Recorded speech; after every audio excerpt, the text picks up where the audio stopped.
On est de retour sur le balado Être femme. Je m'appelle Isabelle Labrie, je suis physiothérapeute et aujourd'hui, je parle des aspects psychosociaux de l'infertilité avec deux intervenantes du Centre ESPER, Anne-Marie Lucas et Magali Aymar. Bonjour, mesdames.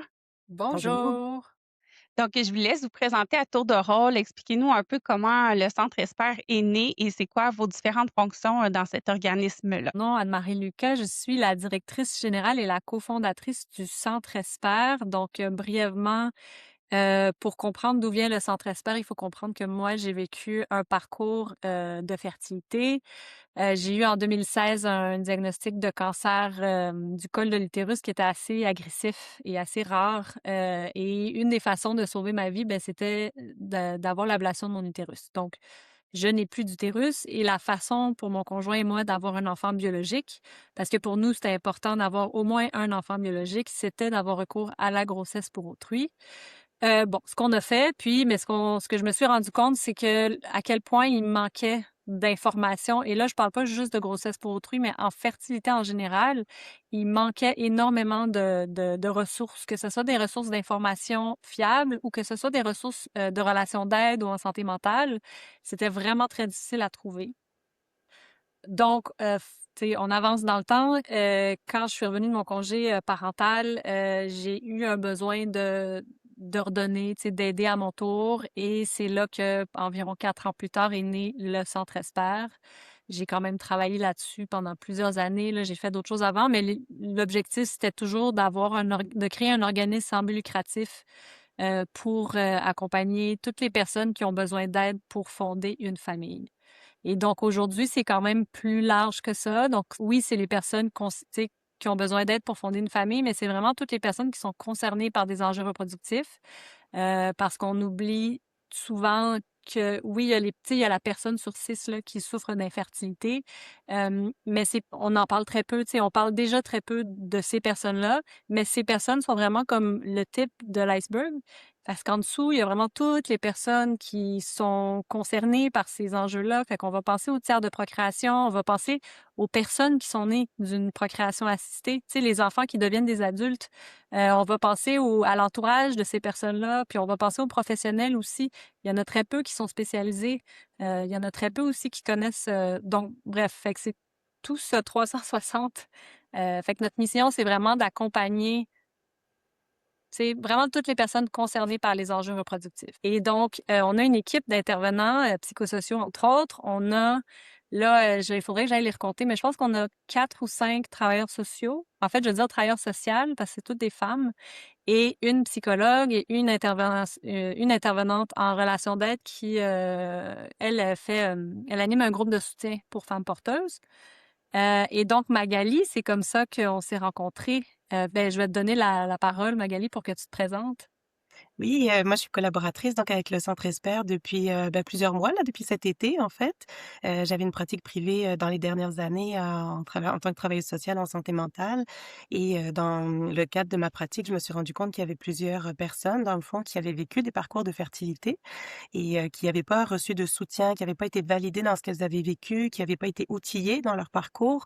Comme j'ai un parcours personnel aussi en fertilité pour mes 2 enfants, à l'issue de mon deuxième congé parental, je me suis rendu compte qu'il y avait des besoins aussi criants, comme Anne-Marie l'a mentionné. Et quand j'ai vu que le Centre Esper existait et que la mission, c'était d'offrir justement des services à une diversité de personnes, je me suis dit que c'était une belle occasion de collaboration là pour justement offrir des services aux personnes concernées, individus. Effectivement, le Centre Esper offre des services aux couples aussi, éventuellement des groupes, donc sous une diversité de modalités aussi qui vont rejoindre le plus de personnes possible. Merci de votre présence aujourd'hui sur le balado. Je pense que c'est très important comme sujet. On a aussi un point commun toutes les 3, c'est qu'on a vécu un parcours en infertilité, en procréation médicalement assistée. Tu sais, pour ma part, moi, c'est arrivé suite à une première grossesse qui avait été, tout à fait, de conception naturelle, là, fait que pas d'enjeu. J'ai fait une fausse couche, finalement, tu sais, complications, là, suite à l'avortement. Tu sais, on a fait différents bilans, puis on s'est rendu compte que j'avais une très faible réserve ovarienne pour mon âge à 29 ans. Donc, on m'a référée en clinique de fertilité pour essayer d'accélérer un petit peu le processus. Puis en est découlé un long parcours quand même. Puis finalement, tu sais, séparation, j'ai continué le processus pour être, maman solo avec un donneur. Puis la seule fois qu'on m'a offert, de faire une rencontre psychosociale au travers de tout ce parcours-là, c'est, pour évaluer mon aptitude à être une maman solo. Donc c'était une rencontre imposée, obligatoire. Puis il fallait que je paye pour cette rencontre-là. Fait que j'avais trouvé ça un peu particulier parce que je me disais, j'aurais eu besoin de vraiment être accompagnée plus tôt dans le processus. Tu sais, j'avais eu des symptômes anxio-dépressifs parce que au moment de ma première fausse couche, tu sais, tout mon entourage était tombé enceinte, tout le monde était dans la joie. Fait que j'avais comme pas de réseau Mmh. auprès de qui me confier, me déposer. Fait que c'est à ce moment-là que j'aurais eu besoin, mais jamais que ça m'a été proposé. Puis là, finalement, plus tard, on m'impose une rencontre dans un autre contexte. Fait que j'avais trouvé ça très particulier. Anne-Marie, tu l'as bien nommé tantôt, là, tu sais, il y a, un couple sur 6 hétéro, là, cisgenre qui va avoir des problèmes de fertilité. C'est quand même assez présent, mais pourquoi c'est encore aussi tabou ou pourquoi on n'en parle pas plus que ça? C'est ce qui est intéressant de ce que tu apportes aussi, Isabelle, c'est que la rencontre, d'informations là, préalable au don de gamètes, on en a parlé puisqu'Anne-Marie et moi, on fait partie du programme, micro-programme là, de 2e cycle pour la procréation assistée et la fertilité à l'UQO.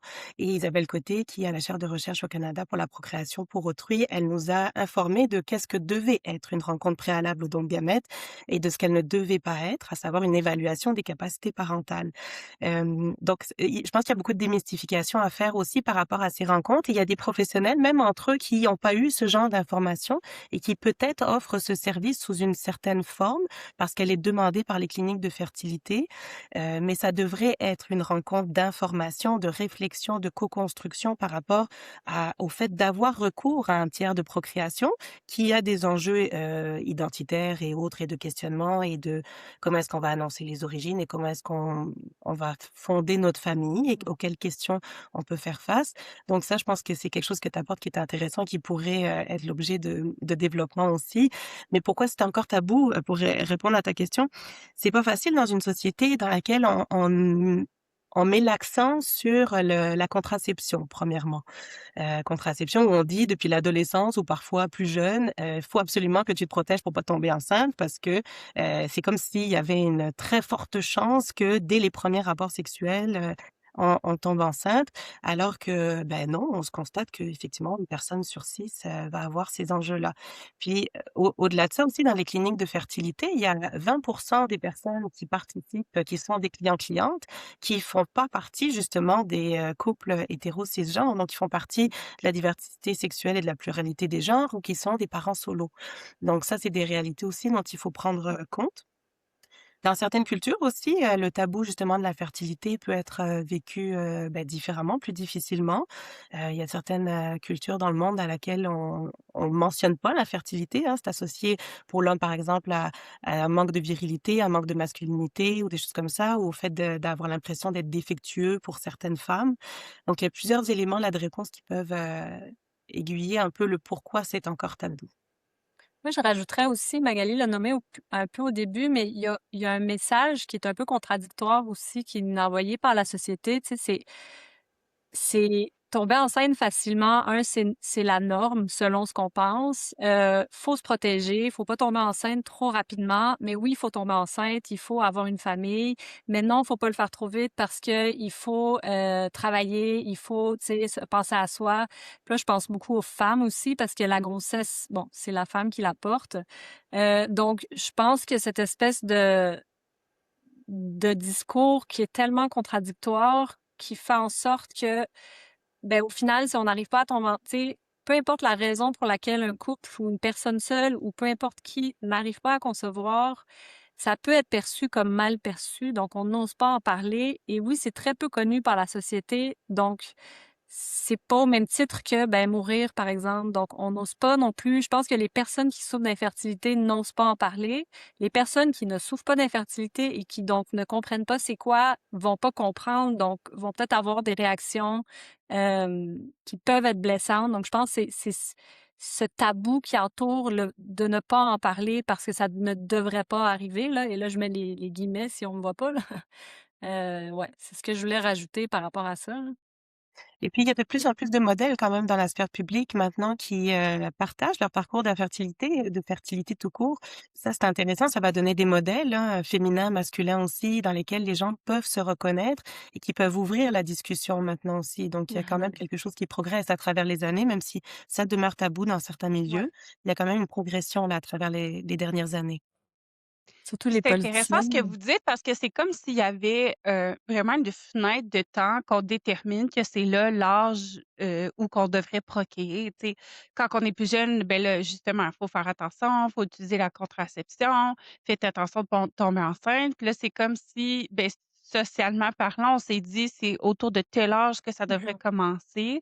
Tu sais, moi, c'est un peu ça que j'ai vécu, là, tu sais, dans mon entourage, là, tout le monde, c'était dans la même année que là, c'était tu sais, on a terminé nos études, tu sais, on a suivi un peu le parcours plus classique, si on veut, ou qui est plus standardisé. Puis là, c'est là que ça se passe. Puis là, après ça, oups, dès qu'on déborde un peu de cette fenêtre de temps-là, ben là, on est considéré comme en grossesse, j'aime vraiment pas ce terme-là, mais grossesse gériatrique. Fait que là, on sort un peu de la fenêtre de temps. Fait que, tu sais, en réalité, les femmes, c'est comme si on nous disait qu'on a un 5 à 10 ans pour être en âge de procréer, puis qu'en dehors de ça, ben, ça convenait pas aux standards qui sont établis. Est-ce que c'est un peu Ouais. la perception que vous avez aussi? Ben, en fait, c'est intéressant que tu parles de ça parce que justement, dans un de nos cours, on avait un cours, la session dernière sur et je sais pas, Magali, si tu pensais la même chose que moi, où est-ce qu'on parlait de bioéthique. J'approfondirai pas sur la bioéthique parce que c'est vraiment un thème qui est complexe. Mais, et corrige-moi, Magali, si je me trompe, il y a la bioéthicienne, Vardik Ravitsky, qui est passée à Tout le monde en parle l'année passée pour, le documentaire, les naissances du futur. Puis elle, ce qu'elle disait, c'est que il y a deux fenêtres euh, de fertilité. Il y a la fenêtre qui est sociale, donc être prêt, m- euh, être prêt financièrement, être prêt mentalement, être prêt pour avoir un enfant. Après, il y a la fenêtre biologique qui est beaucoup plus jeune. Et ces deux temporalités-là ne vont pas du tout ensemble. Et donc, ça crée justement comme une dichotomie que où est-ce que c'est pas possible, c'est impossible de suivre les deux. Donc, on peut pas à la fois concevoir en respectant le temps biologique, donc notre biologie, notre tu sais, simple, et en même temps attendre qu'on soit prêt financièrement, qu'on soit prêt, qu'on soit assez mature, qu'on est, tu sais, donc c'est un peu, c'est ça. Je sais pas, Magali, si je l'ai bien Oui, expliqué. ben tout à fait, je vais dans le même sens que toi. En fait, c'est qu'effectivement, l'âge social vient dire que l'âge maternel recule, Mhm. ou avance, dépendamment de comment on le voit, dans le sens que les femmes maintenant qui vont dans les cliniques de fertilité, qui ont besoin de soins, de services, ont tendance à y aller un petit peu plus tard, parce que justement, réalisation par à travers une carrière, à travers des projets, puis la société le permet. Donc, c'est sûr que on y va un petit peu plus tard, mais en même temps, le contre-coup, c'est que la biologie, elle suit pas. J'avais sorti des statistiques qui disaient que le taux de grossesse diminuait de 30 par an entre 31 et 34 ans, puis de 8 par an jusqu'à 39 ans. Donc cette biologie-là, malheureusement, on n'a pas beaucoup d'impact dessus. La qualité, la quantité des ovules fait en sorte que ça diminue. Et le regard de la société, qui lui, parfois, peut être jugeant et ostracisant pour certains parcours, vient faire en sorte que ça peut générer de la détresse là chez des personnes qui arrivent et qui avaient pas cette information-là non plus à propos de la biologie, qui n'ont pas été enseignées par rapport à leur, fécondité de manière générale, de comment est-ce que ça fonctionne, puis qui arrivent en clinique et qui se rendent compte et qui disent: «OK, mais moi ma réserve ovarienne est extrêmement basse ou je comprends pas, mais pourquoi? Pourquoi on me l'a pas dit plus tôt?» Donc, Mhm. ça crée effectivement ce débalancement là entre les 2 sphères, sociale et biologique. Puis ça peut amener aussi une espèce de sentiment d'urgence. Tu sais, quand moi, à 29 ans, on m'a dit: «Tu as une très faible réserve ovarienne pour ton âge», on m'a aussi dit: «Ben, tu as maximum 2 ans pour être capable de concevoir». Donc là, ça m'a mis un stress immense qui a contribué à ma détresse psychologique, puis probablement à mes problèmes de fertilité parce que j'étais extrêmement, tu sais, toujours avec une espèce de sentiment d'urgence. Il faut que ça arrive, là, ça n'arrive pas, pourquoi? Donc ça, tu sais, ça a une espèce de cercle vicieux aussi qui s'installe. Hem, puis tu sais, si j'avais su plus tôt, probablement que j'aurais entrepris peut-être, tu sais, la congélation des ovocytes, ces choses-là. Donc, tu sais, je trouve qu'on est comme pris un peu dans une société où que finalement, ben, on se ramasse avec des problèmes qu'on aurait peut-être pu prévenir. Est-ce que vous avez aussi cette vision-là?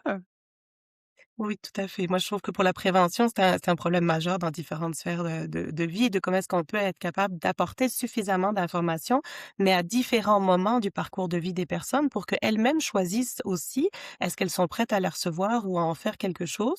Parce qu'on pourrait donner l'information, je sais pas, au niveau scolaire ou universitaire ou autre, ou à la vie adulte, mais c'est pas tout le monde qui en ferait quelque chose, mais qu'au moins l'information soit accessible et que la personne puisse l'apprendre. Est-ce que ça passerait par, des médecins de famille? Est-ce que ça passerait par le milieu scolaire? Est-ce que ça passerait par des campagnes, plus au niveau du gouvernement ou autre, ou des organismes comme le Centre Esper? Je pense qu'il y a une pluralité de choses qui peuvent être faites, mais je pense que la prévention effectivement serait importante pour faire des choix éclairés en fait par rapport, aux vies. Puis tantôt, on a parlé aussi là, de l'espèce de phénomène intangible de l'infertilité. Est-ce que quelqu'un qui a pas eu des troubles de fertilité ou de reproduction est capable de bien comprendre le vécu des gens qui vont traverser ces épreuves-là? C'est difficile de comprendre une réalité, biologique ou psychosociale qu'on n'a pas vécue tout court. C'est sûr qu'une personne, mettons, qui serait à côté de nous, qui vivrait un handicap physique et qui serait avec un fauteuil roulant, par exemple, dans des mois d'hiver, qui, pour sortir de chez elle, a besoin que les trottoirs soient déneigés, qui, pour aller au restaurant, a besoin d'une passerelle d'accès qui est pas disponible, qui, pour aller à ses rendez-vous médicaux, doit appeler le transport adapté. On peut pas, je pense, comprendre totalement l'entièreté de ce qu'elle vit.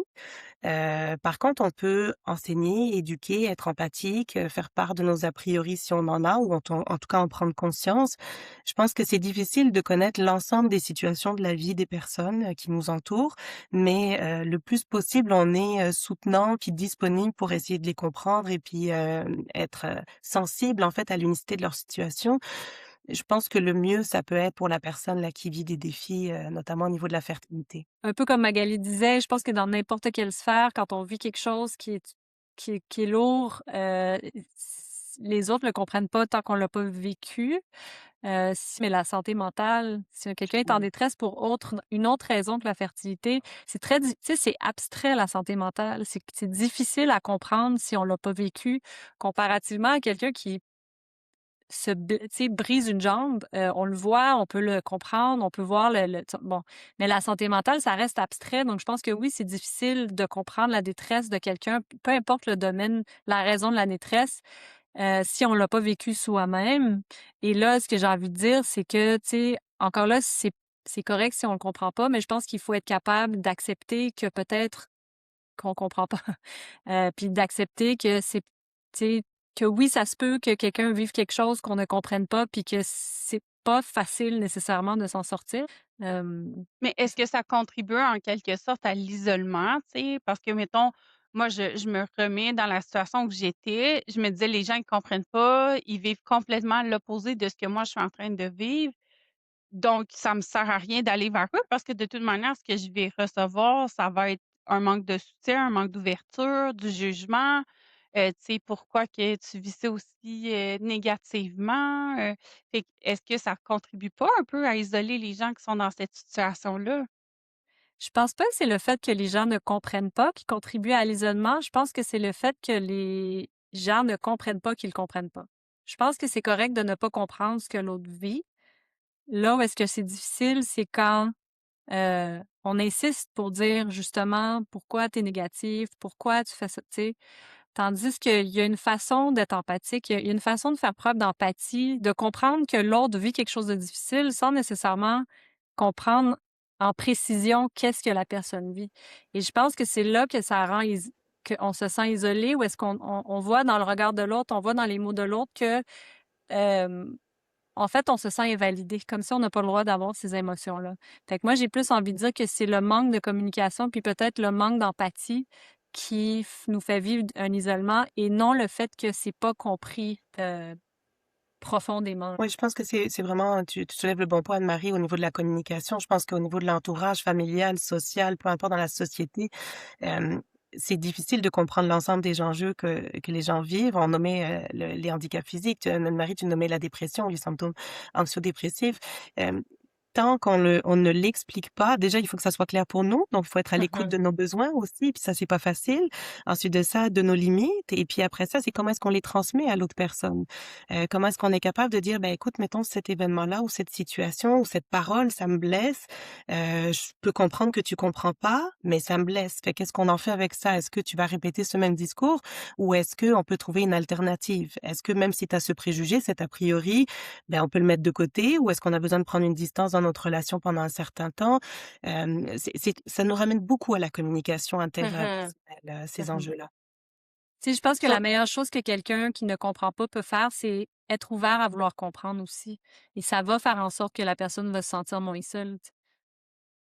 Sur les plateformes là, du Centre Esper, vous parlez souvent des micro-agressions reliées à l'infertilité. Est-ce que vous pouvez élaborer un petit peu sur ce concept-là, puis donner des exemples concrets? Parce que je pense que toutes les personnes qui ont été en situation d'infertilité ont reçu ce type de micro-agression-là. Ouais. Puis c'est souvent des choses qui peuvent avoir l'air banales, mais qu'au final, ils peuvent être vraiment très blessantes puis laisser des séquelles relationnelles aussi. Mhm. Donc, je vous écoute, allez-y. Mais en fait, juste un peu définir le terme microagression. Donc, c'est un terme qui a été créé par le psychiatre américain Chester M. Pierce. Puis à l'époque, ça faisait référence vraiment aux insultes racistes que les personnes blanches avaient au quotidien à l'égard des personnes de couleur. Aujourd'hui, on va utiliser le terme microagression pour faire référence donc soit aux commentaires désobligeants ou aux remarques négatives encore à l'égard de d'autres personnes, mais dans différents domaines. Donc pas juste en racisme. C'est pas toujours prononcé dans une optique d'être blessant, mais ça peut, tu sais, les intentions derrière ça ne sont pas toujours mal intentionnées. Mais par contre, ça peut être blessant parce que ça peut invalider le vécu, ça peut invalider les émotions, ça peut faire penser qu'il y a un préjugé. Et donc, en fertilité, oui, il y en a beaucoup. On va souvent entendre les personnes qui souffrent de fertilité nommer ces phrases-là. Et avec un des partenaires du Centre Esper, Magali l'a mentionné tantôt, c'est la Charte de recherche du Canada sur la procréation pour autrui et les liens familiaux. On a créé 10 fiches. Donc, on a décortiqué 10 microagressions en fertilité. On a expliqué qu'est-ce qui fait que ça peut être blessant pour des personnes qui souffrent d'infertilité, qui se font dire ces microagressions-là, et qu'est-ce qu'on peut dire à la place. En passant, ces fiches sont sur notre site web, le site web de la Chaire et sur nos réseaux sociaux, puis on peut les imprimer. Et donc, j'en ai sorti 3. La fameuse «As-tu pensé adopter?» qui est une phrase qui se fait dire souvent, que les gens entendent souvent, que même dans les groupes, on l'entend, «Ah, je suis tannée de me faire dire ça». Déjà, il faut savoir que le projet parental d'adoption, c'est un projet qui est complètement différent d'un projet parental en fertilité ou en procréation assistée. C'est deux affaires complètement différentes. Ce n'est, contrairement à ce qu'on peut penser, adopter n'est pas si facile que ça. Pas qui veut peut adopter, c'est un processus qui est lourd, qui est long et qui n'est pas accessible à tout le monde. On peut se faire refuser en adoption. Et l'autre chose, c'est que en disant, et aussi l'autre chose, c'est que toute personne qui vit un enjeu reproductif, toute personne qui a de la difficulté à concevoir, a pensé à toutes les options, incluant l'adoption. Fait que de dire, as-tu déjà pensé à adopter? Oui, j'ai déjà pensé à adopter. Et l'autre chose, c'est que ça invalide, encore une fois, le fait que peut-être que pour le couple, la femme seule, l'homme seul, peu importe, peut-être que on a envie, tu sais, le choix d'aller en procréation assistée, il y a des raisons derrière ça. Ça peut être d'avoir un lien biologique avec l'enfant, qui est un choix qui est complètement valide, mais de dire as-tu pensé à adopter, c'est comme ça invalide ces choix-là. Jamais on dirait à un couple qui est tombé enceinte très facilement en ayant des relations, tu pensais à adopter avant d'avoir un enfant. Donc, pourquoi on le dirait à quelqu'un qui souffre d'infertilité?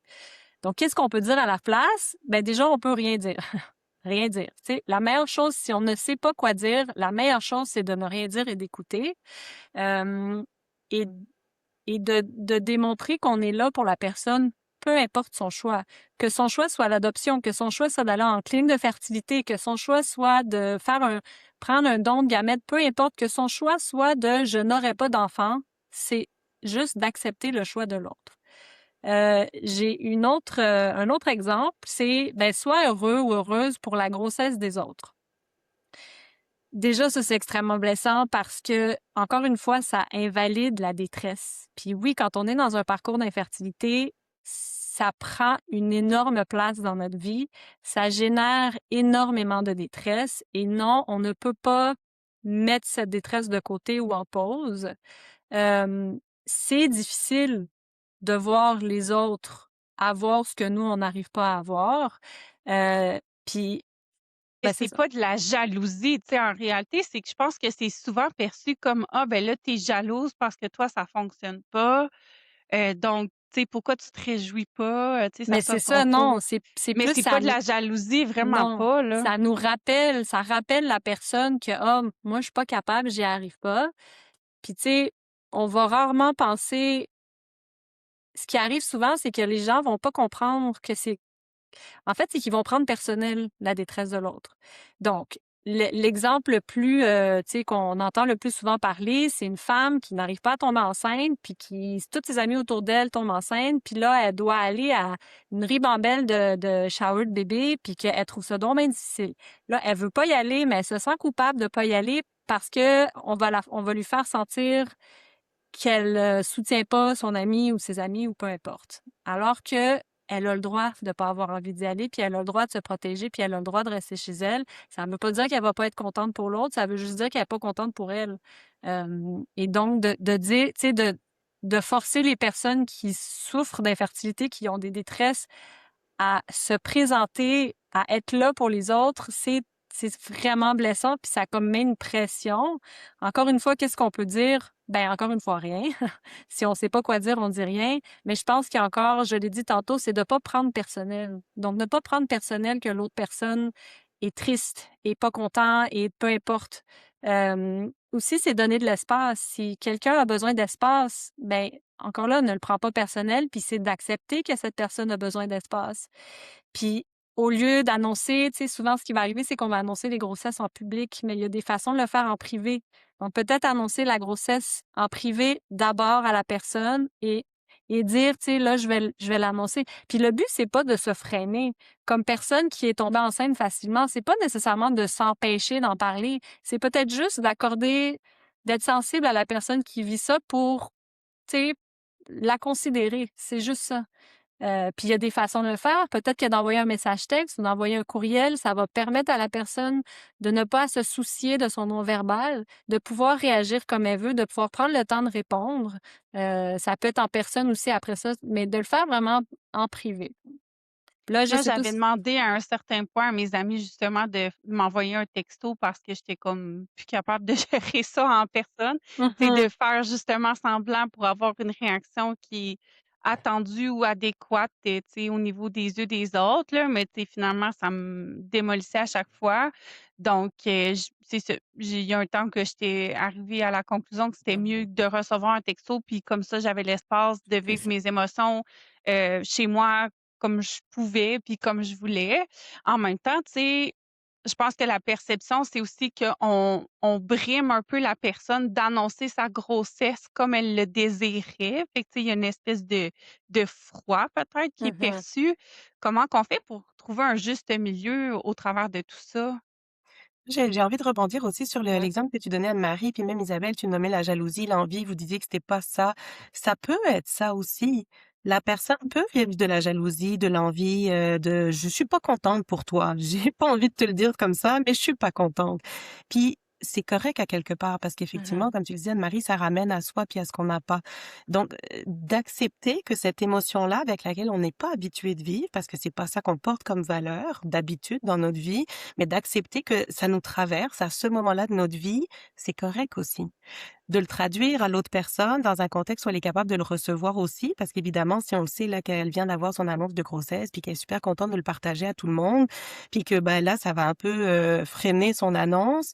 OK, on peut peut-être choisir nous aussi les mots qu'on peut utiliser et le timing, mettons, le moment pour aller lui partager ça.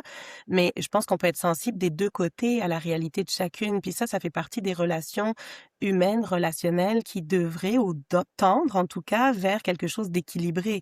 De se dire: «Aujourd'hui, je vais un peu moins bien» ou «Je me sens un petit peu plus comme ci, qu'est-ce que tu penses d'eux?» Ben, ça fait toujours partie de la communication. C'est toujours ces enjeux-là qui reviennent finalement avec l'entourage social, familial et autres. C'est le fun d'avoir une une travailleuse sociale avec nous. Oui, c'est ça, c'est déculpabilisant, là, parce que, tu Ouais. sais, je pense qu'on essaie toujours de correspondre aux attentes que nous, on Mmh. se fixe, aux attentes des autres, mais au final, tu sais, ça nous blesse souvent plus qu'autre chose. En tout cas, Mmh. personnellement, moi, j'ai comme vraiment beaucoup fait de camouflage, tu sais, j'ai masqué longtemps, mais finalement, c'est ça qui m'a vraiment tirée vers le bas jusqu'à temps que carrément ça éclate. Donc je pense que c'est ça, tu sais, d'être accompagné par un professionnel comme Magali, Mmh. d'avoir un espace qui est neutre aussi pour aller, valider ce ressenti-là, progresser, comprendre nos émotions, être capable d'avoir des stratégies pour bien les nommer, c'est tout à fait pertinent. Hem, les personnes infertiles aussi là, vont souvent dire qu'elles se sentent brisées ou, tu sais, ils se sentent Défectueuse. coupables, défectueuses effectivement. Est-ce que c'est normal de se sentir comme ça? Qu'est-ce qu'on peut faire aussi avec, ce ressenti-là? Je pense que c'est très normal parce qu'on est dans des sociétés où quand on travaille fort, on obtient le résultat. Puis ça depuis toujours. Donc au niveau scolaire, si on fait les efforts, on a des bonnes notes. Si au niveau professionnel, on veut un travail puis qu'on met tout en place, ben on va l'avoir. Si au niveau relationnel, on souhaite aller vers telle personne, ben, on va faire les efforts pour, on va se mettre sur nos plus beaux atours. Là, on fait face à une limite corporelle parfois qui fait en sorte que qu'est-ce qui se passe? Ça fait pas de sens, ça fait pas de sens avec ma conception du monde. Ça me ramène le concept d'injustice, j'ai pas de contrôle là-dessus. Donc je me sens prise, je me sens pas correcte, je me sens pas au bon timing par rapport aux autres personnes de la société qui, elles, ont, par exemple, dans la même année, comme tu le disais Isabelle, leurs enfants. C'est pas facile. Donc, moi, ce que je dis souvent, c'est que quand on fait, une rencontre psychosociale ou, probablement de mes collègues font la même chose, c'est que la porte est fermée.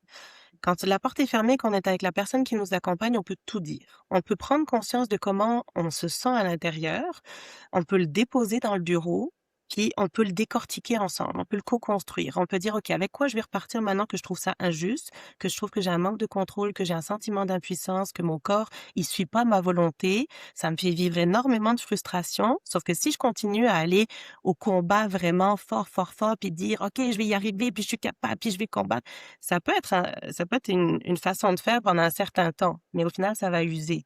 Fait qu'il va falloir utiliser différentes stratégies qui vont nous aider à pouvoir apaiser à certains moments, nos relations, apaiser à un certain moment notre corps, apaiser à un certain moment notre sentiment d'injustice par rapport à la société. Est-ce qu'on a besoin, par exemple, de s'informer, sur, toutes bientôt on rentre en élection, est-ce qu'on a besoin de s'informer sur toutes les mesures politiques qui sont annoncées ou pas? Peut-être c'est pas un bon timing ou peut-être à l'inverse, c'est ça qui va nous amener à garder l'espoir. Donc c'est d'utiliser un ensemble de stratégies. Puis Isabelle, tantôt tu le disais, hein, j'ai fait beaucoup de masking, j'ai beaucoup caché, j'ai beaucoup évité. Ça fait partie des stratégies qui sont, difficiles justement quand on a des symptômes anxieux et dépressifs. C'est des stratégies qui sont pas très adaptatives à long terme. Donc on peut les faire à court terme, c'est ce que je dis toujours, on peut être dans le déni, on peut faire plein de choses à court terme, mais à long terme, éventuellement, il va falloir l'affronter, l'éléphant dans la pièce, puis il va falloir le décortiquer bouchée par bouchée, puis l'adresser aux membres de notre entourage éventuellement, puis aux différentes sphères de vie. Justement, si on parle un peu là, tu sais, des différentes personnes qui gravitent autour, parce que c'est toutes les sphères de la vie en réalité qui sont affectées, fait qu'autant, tu sais, le relationnel, le travail là, tu sais, des procédures de PMA, c'est très demandant. Il faut s'absenter, c'est imprévisible, c'est en fonction du cycle, ça peut être douloureux, invasif, il faut s'absenter. L'horaire change rapidement. Donc, toutes les gens qui gravitent autour d'une personne qui est en situation d'infertilité, qu'est-ce qu'on peut faire pour faciliter tout ça? Aller, chercher déjà pour l'entourage, aller télécharger les pamphlets, les dépliants, les microagressions et leur donner. Mais Magali, je vais te laisser. Oui, mais je suis d'accord, s'informer. S'informer, Ouais. c'est une chose importante pour l'entourage, puis pareil pour les employeurs. Il faut qu'ils aient de l'information sur la réalité des personnes qui traversent un parcours de Mmh. fertilité, peu importe. S'ils sont pas sensibilisés à ce vécu-là, puis pour les employeurs, par exemple, c'est un défi parce qu'ils peuvent pas questionner directement, hein, le trouble de santé, qui nécessite des absences ou donc, ils peuvent pas demander: «Ben, pourquoi tu es absente?» sauf quand il y a des politiques particulières dans certains milieux. Donc ça dépend du niveau, de proximité, je dirais, qu'on peut avoir avec l'employeur. Puis si on se sent à l'aise et puis que l'employeur a une belle sensibilité à ces enjeux-là, ben, c'est qu'est-ce qu'on peut mettre en place dans l'entreprise pour avoir une certaine flexibilité d'horaire, par exemple, pour que la rentabilité, là, du travail, la productivité du travailleur ou de la travailleuse soit quand même, continue, que ça soit un gagnant-gagnant pour l'entreprise, plutôt que des absences, puis éventuellement un arrêt de travail. Au niveau de la famille et de l'entourage social, ben, c'est un peu tout ce qu'on s'est dit, la Mmh. sensibiliser, accepter qu'il va y avoir un rythme, une temporalité qui va être différente de l'habitude, que parfois la relation va s'éloigner un peu, peut-être revenir, peut-être pas non plus, parce que Mmh. les relations vont se transformer à travers ce parcours-là aussi. Hem, au De pas niveau, prendre personnel aussi, moi, j'aurais envie de dire, là, je l'ai dit beaucoup, mais je pense de pas prendre la détresse de l'autre personnel. Tu sais, c'est pas chacun a le droit de vivre ses choses. tout à Puis fait. à l'intérieur du couple, par exemple, là, tu sais, parce que Mmh. les 2 personnes impliquées vont pas nécessairement vivre la même réalité, comment qu'on fait pour trouver un espace qui est, sain et sécuritaire? Ça nous ramène toujours aux enjeux de communication, hein. Dans un couple, quand ça va bien ou quand ça va pas bien, ce sont les mêmes enjeux, qu'on soit dans un parcours de fertilité ou pas. La communication, si elle est pas là avant, elle va être encore plus difficile dans un parcours de fertilité parce que chacun va se retrancher dans ses mécanismes de coping, d'adaptation. Donc, la personne qui va avoir tendance à être beaucoup axée sur l'action, qui va être au travail, qui va faire des tâches, qui va pas beaucoup parler de ses émotions, peu importe qui c'est dans le couple, ben, elle va continuer de faire la même chose probablement. Parfois parce que c'est ça qu'elle a l'habitude de faire, parfois c'est pour préserver son ou sa partenaire, parce qu'elle a pas envie d'accabler davantage, parce qu'elle sait Mmh. pas comment faire, parce que le partenaire qui subit pas les traitements, ben souvent il est dans un sentiment d'impuissance lui aussi, parce qu'il sait pas comment accompagner non plus. Il voit la partenaire qui subit les traitements, qui elle est parfois dévastée, qui parfois justement a reçu un propos maladroit de son entourage, puis qui arrive en pleurs. Parfois il y a les impacts des hormones aussi quand on est dans un parcours justement dans une clinique de fertilité, on sait pas toujours comment on va réagir à ça. Puis là où la partenaire fait comme: «Ah mon Dieu, mais je sais pas quoi faire avec ça», fait que, ben, ça va bien aller, ça va bien aller. Oui, mais c'est parce que c'est pas toujours le besoin là de la personne qui vit les traitements. Donc si ça nous ramène à la communication, c'est comment je me sens? C'est quoi mes attentes? C'est quoi mes besoins? Puis ça va être quoi mes limites? Puis comment tu peux m'aider? Comment tu peux m'aider à travers ce processus-là? Parce qu'on va vivre, un défi ensemble, un défi de couple. On est partenaire à la base ou on est parent solo. Donc, quand on est partenaire, ben, quelle équipe on fait, quel amoureux on peut faire ensemble pour continuer à travers ce projet-là. Et puis, comment est-ce qu'on peut aller chercher des outils pour ensemble davantage communiquer autour de ces enjeux-là. De quoi moi j'ai besoin? J'ai-tu besoin que tu me fasses le souper chaque soir parce que je suis vidée, moi, à la fin de la journée, d'avoir fait les allers-retours ou si je suis en Abitibi puis que je dois me déplacer à Montréal, ben, j'ai passé, par exemple, 2 semaines de mon temps en fécondation in vitro, puis j'ai besoin que tu m'accueilles avec un petit bain ou avec, de l'attention, une doudou, un film, peu importe. J'ai-tu besoin que tu me prennes dans tes bras ou à l'inverse que tu restes plus distant? Est-ce que j'ai besoin qu'on en parle à certains moments? Est-ce que moi je est-ce que tu attends que moi j'en parle ou est-ce que j'attends que tu me poses des questions? Est-ce que tu participes à mes traitements? Est-ce que tu proposes de faire les injections avec moi? Est-ce que tu te mets des alarmes sur ton calendrier à toi aussi pour, que j'ai l'impression que tu participes à ce projet-là aussi. Mmh. Fait que c'est Que un tu ensemble de partages la charge mentale. exact, la charge mentale qui revient souvent en tant que parent, puis au préalable aussi, dans toutes les sphères, parce Mmh. qu'effectivement, tu le nommes bien Isabelle, ça touche toutes les sphères de la vie d'une personne. Identitaire, financière, relationnelle, au niveau du travail, ça change tout. Puis au niveau financier, c'est un gros impact. Puis ça, le couple aussi, il subit cet impact financier parce que évidemment, il y a un certain nombre de cycles sur l'insémination, de fécondation in vitro qui sont couverts, mais il y a aussi les cliniques privées, publiques, ce sont pas les mêmes services. Là, c'est pas la même rapidité, en fait, d'accès à ces services-là, puis c'est un gros enjeu, là, c'est un gros impact, sur les finances. Fait que si, en plus, notre employeur a pas forcément eu de sensibilité à ça, puis qu'on manque des journées de travail parce qu'on doit se déplacer à la clinique, puis que ça pèse davantage sur le budget familial, puis qu'on n'en parle pas, ben, on continue de creuser Mmh. l'enjeu de la communication.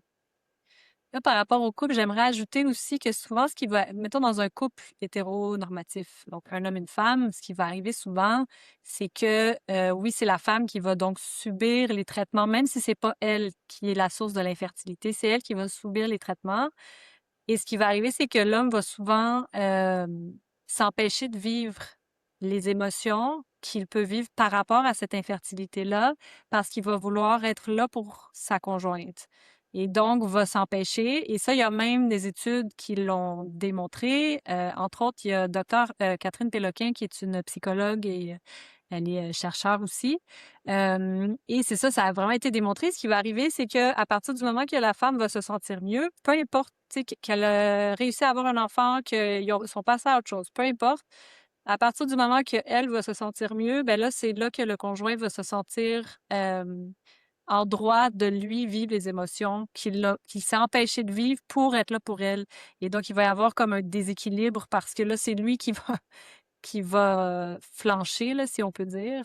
En même temps, est-ce qu'on peut vivre les émotions en même temps? Ça, je sais pas. Peut-être Magali, tu pourrais l'adresser. Ou est-ce que c'est une façon de fonctionner plus à long terme? Je pense que ça dépend du mode de communication qu'il y a eu au préalable aussi. Si les personnes sont habituées dans une façon de diadique, là, de fonctionner de cette Mhm. manière-là, ben, ça va se reproduire dans cet enjeu-là de fertilité. Fait que le plus possible, on est capable justement de mettre des mots sur comment on fonctionne, de donner un espèce de mode d'emploi. Moi, c'est souvent ça que je dis parce que parfois dans mon bureau, ben, pourquoi il se rend pas compte? Pourquoi elle ne fait pas ça ou pourquoi il ne fait pas ça?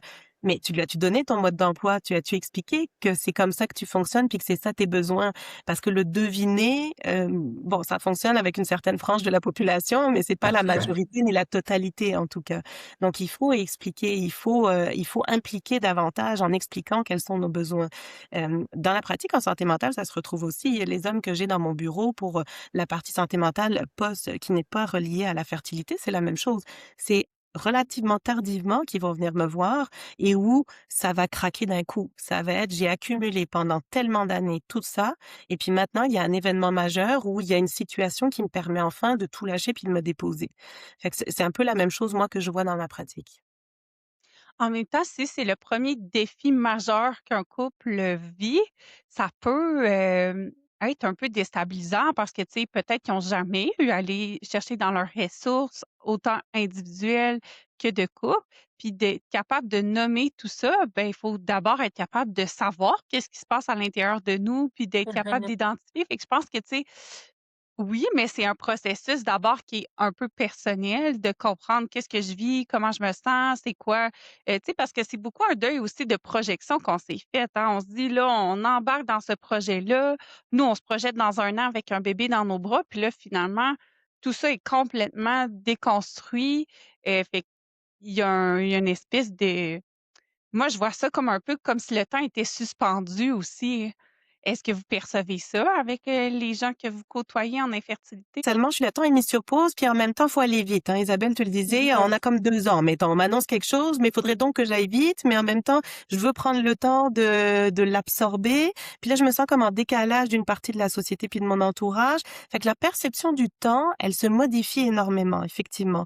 Puis c'est vrai, Isabelle, tu le nommes bien, c'est pas facile pour tout le monde de nommer ces choses, d'être à l'écoute de ses besoins, de les identifier, puis ensuite de les communiquer. Je pense que c'est pour ça que le Centre Esper, il est intéressant pour l'ensemble des modalités qu'il propose aussi. Mhm. Parce qu'il y a des suivis individuels, des suivis, de couple et des suivis éventuellement de groupe qui font en sorte que dépendamment du moment du parcours dans lequel on est, de la façon dont on vit les choses aussi, nos besoins vont différer et donc Mhm. c'est intéressant d'avoir cette pluralité effectivement d'expériences qui permet, de mieux vivre un peu, ce défi-là. Je pense aussi, tu sais, tu l'as bien dit, Isabelle, quand on est dedans, si c'est la première fois qu'on vit quelque chose d'aussi gros, on n'est peut-être pas outillé pour communiquer, que ce soit avec notre partenaire, que ce soit avec notre famille, notre entourage. Et je pense que là peut arriver des défis. Puis là, je vais faire un parallèle avec en oncologie. Moi, j'ai rencontré justement des couples qui n'étaient pas solides avant que l'un des deux ait un cancer. Je veux dire, on n'est pas en fertilité, mais ça reste quelque chose de gros là, d'avoir un cancer. Et ce qui est arrivé, c'est que si le couple n'était pas solide avant, arrive ce gros défi de la vie, avoir un cancer, ben souvent ça mettait fin au couple parce qu'il n'était pas assez solide pour passer au travers de ce défi-là. Je pense que la fertilité, c'est gros aussi. Est-ce que c'est déjà arrivé? Je, je pense que oui, ça peut arriver aussi. Donc, oui, de s'accompagner, de s'outiller, tu sais, ça peut être une façon, si on est peut-être moins habitué ou si on n'a jamais vraiment vécu quelque chose de gros, d'avoir du soutien extérieur pour nous aider là, avec ses émotions, puis avec la communication, puis le relationnel. Là. Puis justement, c'est qui les ressources, tu sais, qui sont outils pour nous accompagner si on a besoin de consulter, là? Vous avez des intervenants. Est-ce que c'est accessible, gratuitement? Est-ce que c'est payant? C'est qui les professionnels qui peuvent nous accompagner en infertilité? Ben donc pour ta première question, le centre Espoir, on est encore tout nouveau, là, ça fait 1 an. Pour l'instant, les services individuels ou de couple, donc les suivis individuels et de couple sont payants. On a des travailleurs sociaux, travailleuses sociales et on a une psychologue qui sont tous spécialisés. Après ça, oui, on va avoir éventuellement des services comme des groupes de soutien, ça devrait s'en venir, là. On est en train de travailler pour pouvoir en offrir gratuitement ou à prix symbolique, là, peu importe, mais l'idée, c'est que ça soit accessible. Hem, Après, en dehors du centre Esper, ben, il y a des professionnels, il y en a pas beaucoup. Il y a quand même quelque chose qui se passe, tu sais, il y a le programme ALUCO, que Magali et moi, on est en train de suivre, qui est pour les professionnels, pas nécessairement en relation d'aide, mais pour tout professionnel qui, travaille en fertilité, procréation assistée, il y a l'Institut d'été sur la procréation assistée, il y en a eu un il y a 2 ans, il va y en avoir un cet été. Donc c'est vraiment encore pour les professionnels. Donc il y a quand même quelque chose qui se passe. Il y a quand même, ça tu sais, ça bouillonne un peu, mais ça reste quand même difficile. Après ça, il y a l'aspect information parce que être informé, ça permet aussi d'apaiser une certaine détresse, pas la détresse au complet, mais être informé, comprendre c'est quoi notre parcours, comprendre qu'est-ce qui se passe, pouvoir prendre une décision éclairée parce que je veux dire, on arrive en fertilité, on sait pas où aller. Moi, ça arrive quand même souvent que je reçois des courriels. Là, ça fait 6 mois qu'on essaye, mon conjoint et moi, puis je sais pas quoi faire, où est-ce que je m'en vais. Donc, même la notion des cliniques de fertilité, c'est pas tout le monde qui sait que ça existe. Donc, et alors que ça semble quelque chose d'assez simple comme information.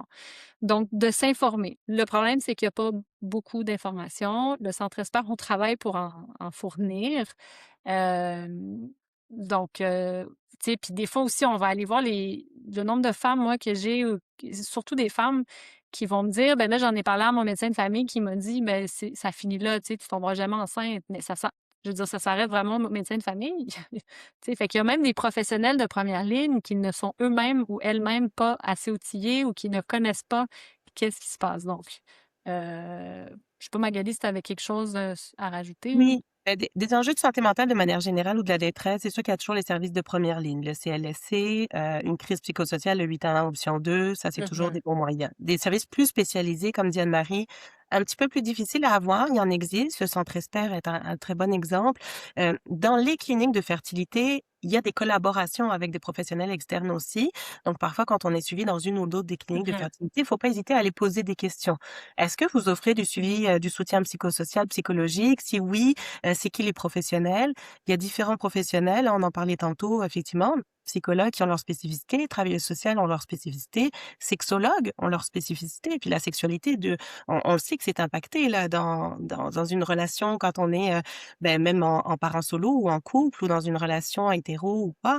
Donc ça, c'est des professionnels qui peuvent, aider, des ergothérapeutes en santé mentale aussi qui peuvent aider, qui peuvent outiller là au niveau, de l'occupationnel, de tout l'impact sur la sphère fonctionnelle.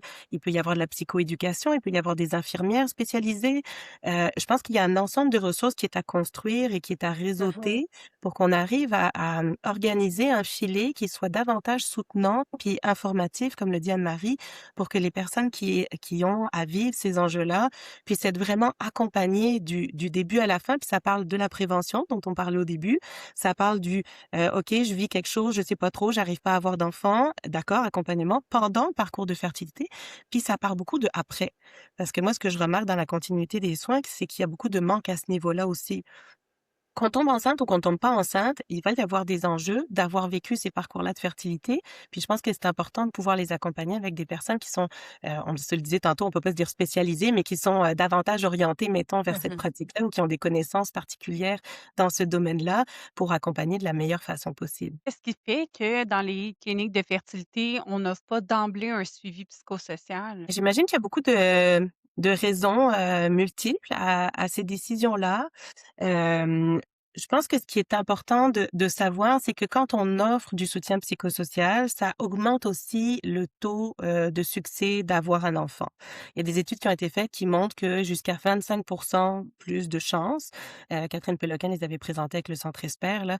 Donc, c'est quand même un pourcentage qui est important. Je pense qu'on peut faire de la sensibilisation par rapport à ça. Puis, je pense qu'il y a déjà des cliniques qui le font, qui offrent Mhm. déjà des collaborations avec différents professionnels. Donc, je pense qu'il faut continuer d'aller dans ce sens-là, vers la diversité des professionnels qui peuvent accompagner, ces besoins-là, tant au niveau psychosocial que physique aussi. Il y a différentes, professions, qui relient le corps aussi et qui, peuvent faire du bien dans ce parcours-là aussi. Donc comment est-ce qu'on peut en complémentarité, là, offrir ces services-là? Je Mhm. pense que c'est un peu l'avenir, là, du soutien qu'on peut offrir, aux personnes. Puis je pense aussi à un défi, là, tu sais, on peut pas parler pour les cliniques de fertilité. Qu'est-ce qui fait contrairement dans un hôpital en oncologie, on va avoir, on sait pas.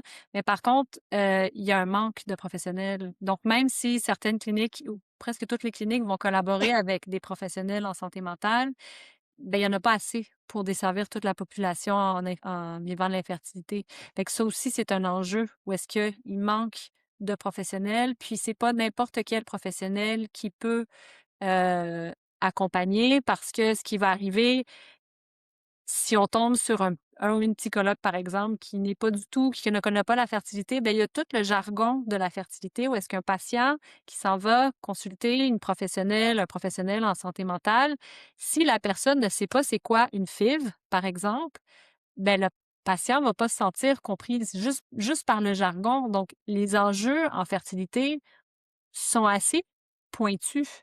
Et quand on dit qu'il manque de professionnels, c'est pas qu'il manque de professionnels en santé mentale, c'est qu'il manque de professionnels en santé mentale qui comprennent les enjeux reproductifs. Donc, c'est encore plus niché. Et je pense que je dis pas que c'est la seule raison, mais je pense que c'est une des raisons, c'est vraiment le manque euh, de professionnels. Maintenant, si on parle, là, parce que j'avais une question qui me trotte dans la tête, là, j'en avais parlé avant qu'on enregistre avec Anne-Marie, là. Tu sais, on a tous entendu des histoires, là. Ah, c'est quand qu'on a finalement décidé d'arrêter le projet, tu sais, après 5 ans, 10 ans des procédures en infertilité. Puis là, tout d'un coup, grossesse surprise. Mhm. Tu sais, je pense qu'on connaît tous des gens qui ont dit ouais, ben là, nous, on nous avait dit que c'était pas possible, on a arrêté, puis finalement, tu sais, on a continué notre vie comme ça, puis pouf, un bébé surprise. Est-ce qu'il y a des études qui nous disent que c'est quand qu'on lâche prise ou qu'on met un terme aux procédures que là, il y a plus de grossesses qui arrivent spontanément chez des gens qui avaient des troubles de fertilité identifiés? Là, c'est quand même. Ben, vas-y, Magali, je vais te. Beh, on en avait parlé avec Anne-Marie, Ouais. effectivement. C'est une phrase qui revient souvent, hein, le lâcher prise, le prendre soin de soi, puis ça va fonctionner. Pour certaines personnes, effectivement, ça va fonctionner, puis on sera pas capable de faire un lien de causalité. Nous, de ce qu'on a vu, de ce qu'on a lu, on n'a pas trouvé d'études qui indiquent un lien clair de causalité à effet. Donc, il dit, c'est parce que tu vis moins de stress à 70% que tu vas tomber enceinte forcément. Fait que ce lien clair-là, je pense qu'il est pas facile à faire. Mhm. Je pense que par contre de prendre le plus d'outils possible pour prendre soin de soi à travers un processus, ben ça a de meilleures chances de réussir de manière générale parce que la majorité des personnes, en fait, je pense que c'était 50 à 60% des personnes qui vivent un parcours de fertilité qui vont, avoir un enfant, qui vont poursuivre. Il y a 10% qui poursuivront pas parce que toutes sortes de raisons. Puis il y a 30% des personnes qui ne réussiront pas pour des causes justement de manque d'argent, de barrières psychologiques, puis de mix des 2. Fait que parfois, les raisons pour lesquelles ça fonctionne pas non plus ou qu'il y a pas de statistique là qui veut dire, que le projet fonctionne, c'est un ensemble de circonstances qui vont faire aussi ça. Fait que le lien de causalité, vraiment, j'ai du stress donc forcément, je ne vais pas tomber enceinte ou il faut absolument que je diminue mon stress pour tomber enceinte. On n'a pas trouvé d'étude robuste qui vient dire c'est absolument le lien de cause à effet. Mais je te laisse poursuivre, Anne-Marie. Ben, en fait, c'est que de dire ça à quelqu'un, oui, ça arrive, mais j'ai pas de chiffres. Je sais pas, est-ce que ça arrive assez souvent pour que ça soit porteur de résultats? J'en ai aucune idée. Mais par contre, j'ai pas l'impression que oui, là, j'ai pas l'impression que ça arrive assez souvent que ça serait une réalité. Mais de dire à quelqu'un arrête de stresser, ça va arriver tout seul, ben ça fait juste alourdir, ça fait juste culpabiliser la personne.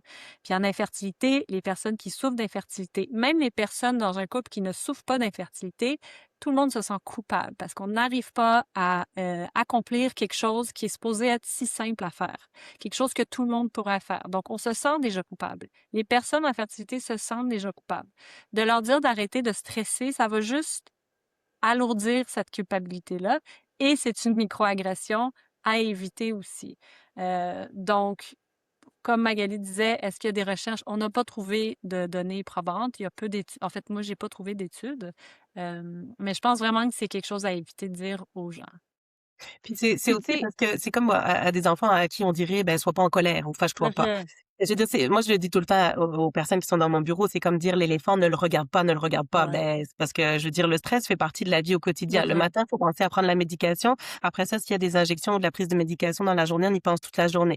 Si j'ai un rendez-vous à prendre 2 jours plus tard, puis que là, ça va dépendre de la qualité, justement, des ovules qui ont grossi ou pas grossi, ben, je vais devoir reprendre peut-être un rendez-vous 2 jours plus tard. Fait que là, il va falloir que je pense au trafic. Si j'ai déjà des enfants, parce que parfois de la fertilité secondaire, parfois j'ai déjà eu des enfants, puis là j'ai d'autres problèmes de fertilité, il va falloir que je les fasse garder ou faut que je les amène à la garderie ou à l'école. Ah oui, attends, là je sais qu'il y a le baby shower qui s'en vient. Ah mon Dieu, il y a Noël. Qu'est-ce que je vais dire à Noël? Le stress fait partie de la vie au quotidien. Fait que si on arrive, je pense, à se donner davantage de petites bulles pour respirer comme sous l'eau, comme un plongeur qui doit plonger dans les abîmes, là, puis qui doit se donner à 100% dans le projet, puis qui a besoin, une fois de temps en temps, juste de remonter avec une petite bulle. Je pense que ces petites bulles-là sont plus importantes à considérer. c'est exactement ce que j'allais dire. Je pense que les gens sous-estiment le volet calculé, tu sais, des traitements de procréation médicalement assistés, là, quand que c'est, tu sais, jour 1, faut que tu téléphones, là, tu fasses ci, ça. Tu sais, il y a vraiment des étapes, puis là, si tu veux pas bousiller ton cycle, puis que ça aille au prochain, mais il faut pas que tu manques rien. Faut que tu conjugues, famille, travail, tu sais, tout le reste de la vie quotidienne au travers de tout ça. Donc de dire: «Arrête d'y penser, ça va fonctionner», c'est complètement irréaliste. Mhm. Puis ça peut contribuer justement à la colère, au sentiment de pas être compris, pas être soutenu. Donc, tu sais, moi, je veux absolument que les gens arrêtent de dire ça parce que c'est comme c'est impossible, là. J'ai tout ça à penser, à calculer, à prévoir. Il faut que j'aille à la pharmacie chercher mes médicaments, il faut que je m'injecte, il faut que je fasse ci. Monsieur ou, tu sais, acheter, dans la banque de sperme, peu importe, c'est vraiment quelque chose de ultra lourd en termes de charge mentale, donc de ne pas y penser, c'est juste irréaliste. Mhm. Tout à fait. Et puis parfois, il y a des enjeux au niveau justement du temps d'attente au téléphone, des cliniques qui sont disponibles ou pas. Parfois, il y a des transports Financier. justement de oui, il y a des transports aussi de dons de gamètes, qui se rendent pas parce que, ben, c'est le transporteur et ça dépend du transporteur. Parfois, ça dépend de la médication, effectivement, de la pharmacie. On est dans une clinique qui fait affaire avec une pharmacie, facile d'accès et qui a du stock en continu, ou il va falloir, qu'on en commande et puis là, je vais perdre ce cycle-là. Est-ce que mes assurances vont couvrir ou vont pas couvrir ce médicament? Faut-tu que je demande une demande d'exemption au médecin ou faut pas que je lui demande? Ah oui, mais là, j'ai lu sur le forum qu'il fallait que je fasse ça puis que ça serait mieux. C'est beaucoup de charge mentale. Effectivement. Un petit mot sur les fêtes, là, donc là, la fête des pères, la fête des mères, ça s'en vient, le temps des fêtes de Noël.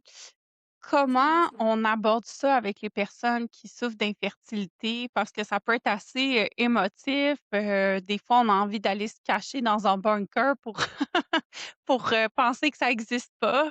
Qu'est-ce qu'on fait? Comment aborder ces situations-là? Est-ce qu'on le mentionne? Est-ce qu'on dit qu'on pense aux gens?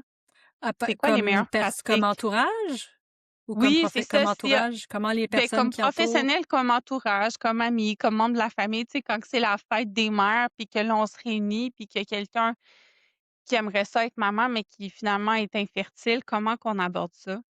Moi, je pense pas que c'est nécessaire de l'aborder, mais ça peut être doux d'envoyer un petit message. Par exemple, à la fête des mères, quelque chose comme, tu sais, je pense à toi.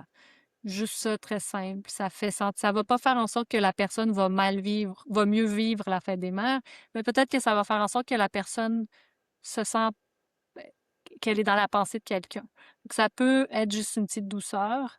Après ça, tu sais, je sais pas si c'est nécessaire d'élaborer toute une conversation autour de ça. Tu sais, Noël, c'est peut-être la même chose. Le problème avec Noël, c'est que c'est les rencontres familiales, c'est les potentielles annonces de grossesse.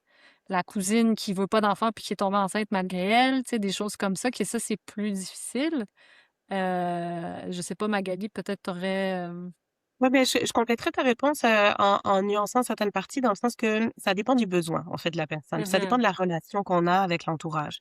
Je pense que c'est la même chose que l'éléphant dans la pièce. Si on l'adresse pas, on marche sur des œufs, on sait pas quoi faire, on en parle-tu, on n'est pas bien.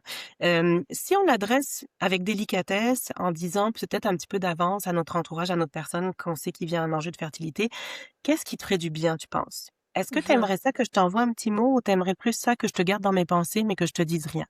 Puis permets-toi de me le dire si toi tu as un besoin en particulier parce que ça peut varier. Ça peut varier dans une journée, ça peut varier d'une journée à l'autre, ça peut varier d'une semaine à l'autre, d'une fête à l'autre, d'une année sur l'autre.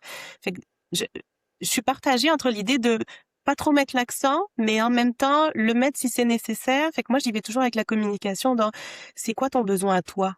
T'as-tu besoin qu'on te le Mhm. souligne ou pas? Tu veux-tu fermer ton téléphone cette journée-là puis pas penser à rien? Pareil pour Noël. Tu veux-tu t'exiler sur une île pendant une semaine, 2 semaines, puis pas entendre parler de personne? C'est correct. Mais de se ramener à son propre besoin, à ses propres limites, puis d'être capable de les communiquer pour éviter les maladresses de l'entourage, je pense que ça va aider. Il va y en avoir des maladresses de toute façon.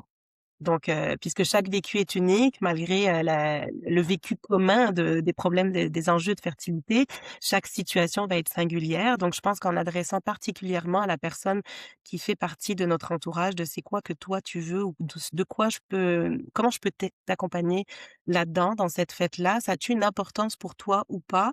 Je pense que c'est une bonne porte d'entrée là, à la discussion, puis de bonnes réponses aux besoins de la personne. Pour conclure sur le sujet là, des aspects psychosociaux de l'infertilité, ça serait quoi votre grand message ou c'est quoi que vous espérez pour la suite là, pour cette clientèle-là? Je peux peut-être y aller pour te laisser le mot de la Ouais. fin si tu veux, Marie. Moi, j'y vais beaucoup avec vous l'avez remarqué, là, les besoins puis les limites. Être à l'écoute de ses attentes, être à l'écoute de qu'est-ce qui se passe à l'intérieur, de qu'est-ce qui se passe dans la relation, des concepts d'injustice, de valeurs, d'identité qui sont remises en question. C'est important, faut en prendre considération. Fait que d'être le plus possible à l'écoute de ça, puis de les communiquer de la meilleure possible à l'autre, je crois, vont faire en sorte que les services vont s'adapter, vont grandir et qu'il y a différents professionnels qui, autour de ça, vont graviter. C'est sûr que je nous souhaite qu'il y ait davantage de professionnels qui aillent dans ce sens-là, qu'il y ait davantage de réseautage, qu'il y ait davantage de liens avec les cliniques de fertilité puis d'autres centres. Je souhaite vraiment que ça puisse prendre de l'ampleur pour toutes les personnes, en fait, qui vivent ces enjeux-là, peu importe qu'elles doivent avoir accès à une clinique de fertilité ou pas. Mon mot de la fin, par rapport au psychosocial, moi, ce que j'ai envie de dire, c'est les personnes qui souffrent d'infertilité ou qui sont dans un parcours d'infertilité, de s'accorder le droit de vivre des émotions, qu'elles soient négatives ou positives, d'être bienveillant envers soi-même. Tu sais, des fois, c'est plus difficile parce qu'on pense qu'on n'a pas le droit de vivre certaines émotions, parce que c'est le message souvent qu'on se fait, qu'on comprend des autres et de la société. Mais j'ai vraiment envie de dire, tu sais, soyez bienveillant avec vous-même. Puis si on veut trouver le centre Espère, à quel endroit on peut communiquer avec vous ou trouver les fiches justement là, d'information? Donc, on a un site web, c'est centre-esper, esper.ca. Les fiches, c'est à l'onglet ressources, fiches microagressions. On peut les imprimer. On peut aussi les trouver. On a des réseaux sociaux, donc on a Instagram, Facebook. On est sur LinkedIn aussi. Et voilà, bon, par courriel, par message, on est un peu presque un peu partout. Puis Magali, si on veut te consulter en tant que travailleuse sociale, à quel endroit on peut te trouver? Ben, la porte d'entrée principale, c'est par le centre d'Espère, là, donc vous pouvez faire une demande de consultation, directement, via le centre, sinon mes coordonnées sont disponibles aussi sur internet. Merci beaucoup à vous 2. C'était une super belle discussion. Je pense que l'infertilité mérite encore sa place, dans les discussions dans la sphère publique. Puis votre organisme, contribue assurément à ça, à démocratiser le parcours, des gens, en infertilité. Donc merci beaucoup de votre temps puis de votre générosité. Au plaisir de vous reparler. Merci Merci pour à l'invitation. toi.